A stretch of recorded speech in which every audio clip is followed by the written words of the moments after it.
கோரிக்கைகள் என்னன்னா அது எல்லாமே எடுத்து கொடுத்தோம். அவர் நிதானமா கேட்டுட்டு இந்த விவாகரத்துல அவரால் என்னென்ன பண்ண முடியும், இல்ல என்னென்ன கேசஸ் அவருக்குள்ள ஸ்டடி பண்ணிட்டு அவர் என்ன மைண்ட்ல வச்சிருக்காரு அதுவும் எங்ககிட்ட ஷேர் பண்ணாரு.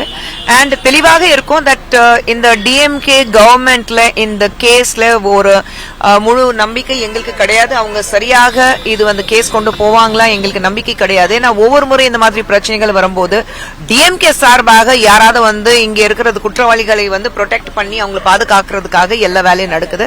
இது பலமுறை நம்ம பார்த்திருக்கோம். இப்போ அந்த குழந்தைக்கு தீர்வு கிடைக்குமா எங்களுக்கு சந்தேகமா இருக்கு. அதனாலதான் ரொம்ப ஓப்பனா எங்களுக்கு சிபிஐ இன்கொயரி நிச்சயமாக வேணும் நாங்க சொல்றோம்.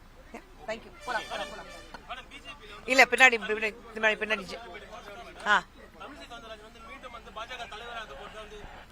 இல்லைங்க அதெல்லாம் அது ஒண்ணும் இல்ல, அதுல ஒண்ணுமே இல்லைங்க. இல்ல அதெல்லாம் ஒண்ணும் கிடையாதுங்க. தேங்க்யூ.